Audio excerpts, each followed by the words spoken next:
প্ৰথম কথা মোৰ হাজবেণ্ডৰ বহুত ডাঙৰ হাৰ্ট এটেক হৈছিল তেওঁ একেবাৰে মৃত্যুৰ মুখৰ পৰা ঘূৰি আহিছে বুলি ক'ব লাগিব কাৰণ যি ধৰণে হাৰ্ট এটেক হৈছিল তে ডাক্তৰে মোক মাতি নি কৈছিল যে এই মানুহজনক ভগৱানে কিবা এটা কাৰণতহে ৰাখিছে এইজন মানুহ কোন সময়ত কি হ'ব কোনেও ক'ব নোৱাৰে কেনেদৰে তেওঁ জীয়াই আছে চাওকচোন মোক কম্পিউটাৰত গোটেই তেখেতৰ ৰিপৰ্টছবিলাক দেখাইছে তেতিয়া মই কন্দাৰ বাদে একো উপায় নাছিলে কিন্তু পৰমাত্মাৰ চৰণত থকাৰ কাৰণে হয়তো তেখেতে এখেতক বচালে আৰু এখেতৰ দৰ্শনো হ'ল ভেন্টিলেশ্যনত থাকোঁতে গতিকে তেতিয়াৰ পৰাই আৰু বেছি জোৰ দি আমি ভক্তি কৰিছোঁ আৰু ভক্তি কৰোঁতে যে ইমান এটা আনন্দ আছে সেই কথা আগতে কেতিয়াও অনুভৱ কৰিব পৰা নাছিলোঁ আৰু এখেতৰ ভেন্টিলেশ্যনত থাকোঁতে পৰমাত্মাৰ দৰ্শন হ'ল আৰু পৰমাত্মাৰ দৰ্শন হোৱাৰ পিছত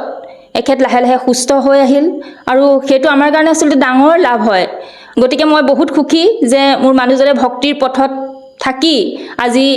এটা সৎ চৰিত্ৰবান পুৰুষ হিচাপে এজন স্বামী হিচাপে আৰু এজন পিতৃ হিচাপে নিজৰ দায়িত্ব সুচাৰুৰূপে পালন কৰি আছে ইয়াতকৈ লাভ আৰু মই এগৰাকী নাৰী হিচাপে কি বিচাৰিব পাৰোঁ যে মোৰ ঘৰখন সুখে শান্তিৰে এতিয়া ভৰি আছে